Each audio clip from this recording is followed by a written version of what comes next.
आज की क्लास में कक्षा 10th का विज्ञान में हम लोग दूसरा लेक्चर करेंगे। ठीक है। जो चैप्टर है अध्याय 11 में विद्युत धारा। तो विद्युत धारा का आज दूसरा क्लास होगा। तो देखिए हम लोग लास्ट क्लास तक ये देख लिए थे कि विद्युत धारा को आई से रिप्रेजेंट करते हैं और विद्युत धारा बराबर होता है आवेश बटा समय। ठीक है, लास्ट क्लास तक ये देख लिए थे ना कि विद्युत धारा बराबर होता है आवेश बटा समय, और आवेश को हम लोग Q से रिप्रेजेंट करते हैं और समय को T से करते हैं। ठीक है, तो Q मतलब होता है आवेश यानी चार्ज, और एक इलेक्ट्रॉन बराबर होता है -1.6 गुने 10 पर पावर -19 C मतलब कूलम्ब।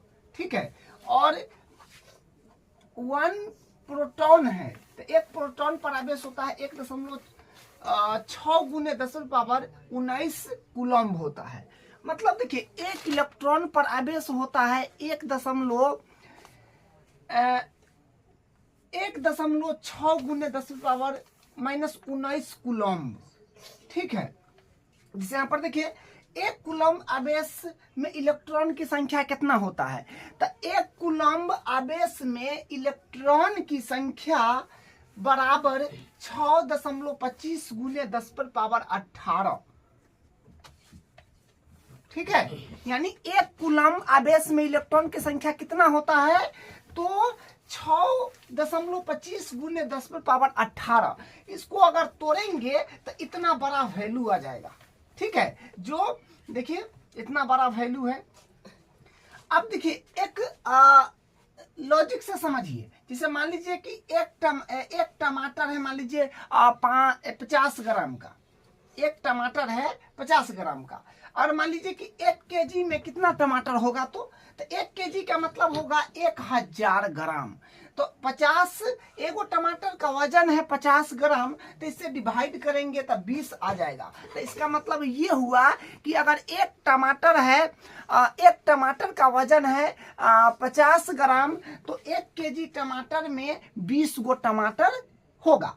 ठीक है, सेम उसी प्रकार अगर एक कूलम्ब आवेश में इलेक्ट्रॉन की संख्या अगर हमको जानना है, तो एक इलेक्ट्रॉन से भाग दे देंगे, तो मतलब एक इलेक्ट्रॉन में कितना कूलम्ब होता है उससे अगर हम भाग दे देंगे तो ये संख्या निकल के आ जाएगा। तो यही लॉजिक है एक कूलम्ब आवेश में इलेक्ट्रॉन की संख्या ज्ञात करने का।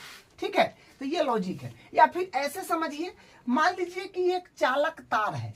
एक और बात समझ लीजिए, देखिए हम 10वीं क्लास में चालक तार से इलेक्ट्रॉन को मतलब चालक तार से इलेक्ट्रॉन गुजरेगा, तो चालक तार जो होगा जैसे तांबा हो गया, एल्युमिनियम हो गया, सोना, ये चांदी, मतलब धातु तार के बारे में, धातु तार से इलेक्ट्रॉन गुजरेगा उसके बारे में ही क्लास 10th में पढ़ना है।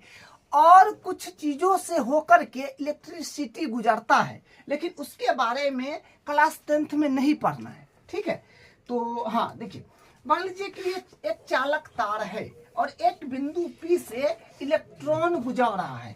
तो एक इलेक्ट्रॉन गुजरा तो ये ठसाठस ये पूरा भर गया, ये जो है ये पूरा भर गया एकदम ठसाठस, पूरा थोड़ा भी जगह नहीं है, ये पूरा भर गया।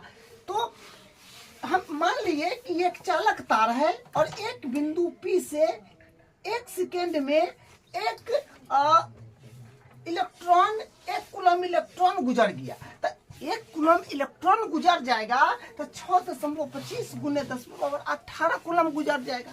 क्या, तो ये पूरा बाल्टी जो है नीचे रखा हुआ ये भर गया। ऐसे समझ सकते हैं। ठीक है, देखिए इलेक्ट्रॉन को हम देख नहीं सकते हैं। ठीक है, इलेक्ट्रॉन को हम देख नहीं सकते हैं, लेकिन देखिए इसको हम गणना कर पा रहे हैं। ठीक है, देखिए I बराबर यानी विद्युत धारा बराबर आवेश बटा समय होता है। विद्युत धारा बराबर क्या होता है, I मतलब इलेक्ट्रिसिटी, विद्युत धारा बराबर आवेश बटा समय।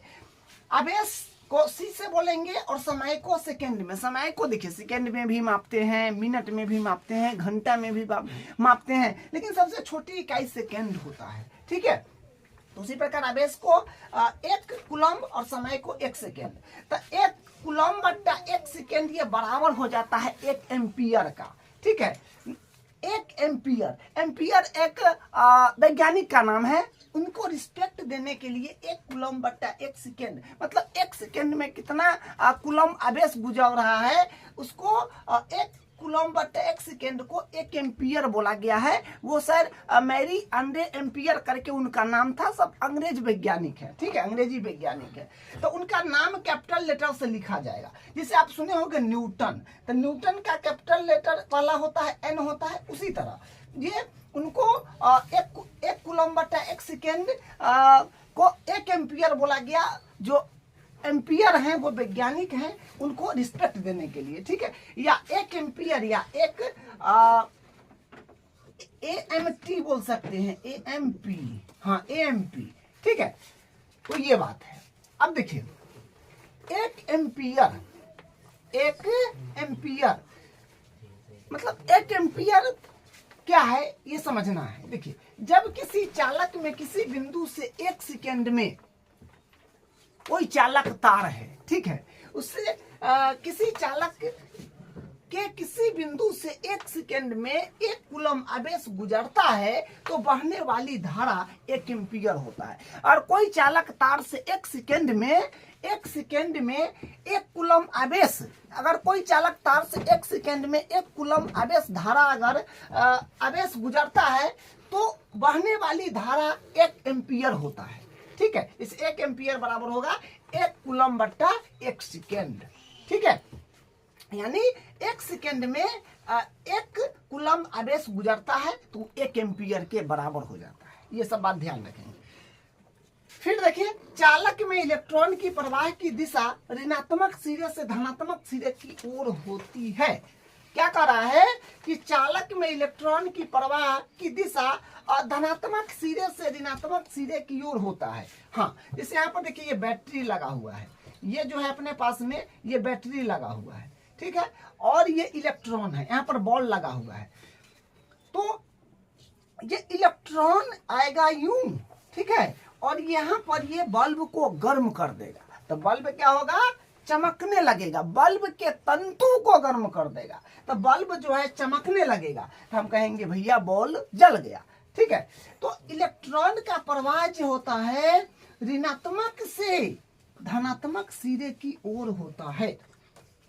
ठीक है, लेकिन विद्युत धारा का प्रवाह धनात्मक से ऋणात्मक की ओर होता है। ये बात ध्यान रखिए। ठीक है, ये बैटरी है, यहाँ पर बॉल जुड़ा हुआ है, तो इलेक्ट्रॉन यहाँ से बढ़ेगा और इसकी तंतु से टकराएगा, इसको गर्म कर देगा, बल्ब जल जाएगा। ठीक है, अब देखिए किसी चालक में विद्युत धारा की प्रवाह की दिशा धनात्मक सिरे से ऋणात्मक सिरे की ओर मानी गई है। क्या है, किसी चालक में विद्युत धारा की प्रवाह की दिशा धनात्मक सिरे से ऋणात्मक सिरे की ओर मानी गई है। धनात्मक सिरे से ऋणात्मक सिरे की ओर, जो कि इलेक्ट्रॉन की प्रवाह इसके विपरीत है। ऐसा तब माना गया था जब इलेक्ट्रॉन व प्रोटॉन के बारे में कोई जानकारी नहीं थी। ठीक है, अतः विद्युत धारा के प्रवाह की दिशा प्लस VE से प्लस E माइनस E की तरफ है। ठीक है, जब जानकारी नहीं थी तब यही मान लिया गया वैज्ञानिक के द्वारा। ठीक है, अब बात आया कि विद्युत धारा क्यों बहती है, विद्युत धारा क्यों बहती है। चलिए उससे पहले हम एक एग्जाम्पल लेते हैं, जैसे पानी का धारा कैसे बहता है। तो जनरली सब आदमी देखे हैं, किसी के मतलब बहुत सारे लोगों को घर में भी है, जैसे टंकी होता है, तो टंकी क्या होता है, सबसे ऊंचे स्थान पर टंकी को रखा जाता है और यहाँ पर नल लगा दिया जाता है। नल को आप खोलेंगे तो पानी एकदम रफ्तार में आ जाएगा, धारा बन जाएगा उसका। ठीक है, वही है कि पानी के बहने के लिए ऊंचाई में अंतर की आवश्यकता होती है। पानी को अगर बहाना है तो ऊंचाई में अंतर की आवश्यकता करना पड़ेगा, ठीक है। जैसे मान लीजिए एग्जाम्पल, मान लीजिए पहाड़ है, पहाड़ पर यहाँ पर थोड़ा सा गड्ढा टाइप का छोटा सा है, ठीक है, वहां पर वर्षा हुआ जिसके कारण पानी भर गया। तो पानी भर गया तो ये पानी को नीचे लाना है तो कैसे आएगा? मान लीजिए कि एक तरह से मतलब पहाड़ के ऊपर हम कहीं पर इसको एक कहीं पर एक साइड में हम उसको एक तरफ से इसे मतलब रास्ता बना दिए तो पानी क्या हुआ? बह जाएगा। या फिर यहाँ से एक पाइप लगाए और पाइप से इसे होता ना करके खींचता है, उससे खींचिएगा तो पानी बहना शुरू हो जाएगा। तो कहने का मतलब है कि पानी के बहने के लिए ऊंचाई में अंतर की आवश्यकता होती है। जस्ट उसी प्रकार विद्युत धारा बहने के लिए विद्युत विभवांतर की आवश्यकता होती है। पानी को बहने के लिए ऊंचाई में अंतर की आवश्यकता होती है, विद्युत धारा को बहने के लिए विभवांतर की आवश्यकता होती है। विभवांतर के कारण ही विद्युत धारा बहता है, ये बात ध्यान रखेंगे। विभवांतर को V से रिप्रेजेंट करते हैं और V बराबर होता है W/Q। W का मतलब होता है कार्य, Q का मतलब होता है आवेश। 1 जूल बट्टा कार्य का ऐसा ही मात्रक होता है जूल, आवेश का ऐसा ही मात्रक होता है कूलम्ब, ठीक है। तो 1 जूल बट्टा 1 कूलम्ब मिलके होता है 1 वोल्ट, ठीक है। विभवांतर कार्य के बराबर होता है जब Q बराबर 1 कूलम्ब, तो V बराबर W/1 कूलम्ब। तो 1 से इसमें भाग दीजिएगा, क्या होना जाना है? कुछ नहीं होगा। तो V बराबर हो जाएगा W, यानी V बराबर यानी V और W बराबर हो जाएगा, ठीक है। उसी प्रकार यहाँ पर एक और देखिए एक्सपेरिमेंट है, मतलब बैटरी जुड़ा हुआ है और यहाँ से देखिए इलेक्ट्रॉन का प्रवाह जो है ये होते जा रहा है और यहाँ से जो है जितना ये आगे बढ़ रहा है, पीछे से जगह जो है खाली हो रहा है, उसी तरह से ये जा रहा है, ठीक है। तो यहाँ पर भी बॉल जो लगा हुआ है और ये जो है बैटरी 1.5 वोल्ट का है, ठीक है। तो विभवांतर का मात्रक जो होता है, विभवांतर का मात्रक जो होता है वो जूल होता है। विभवांतर का ऐसा मात्रक जूल होता है। तो आज हम लोग दूसरा जो था क्लास करे हैं विद्युत धारा का। अब हम अगले क्लास में इसका जो अगला होगा उसको कंप्लीट करेंगे, ठीक है।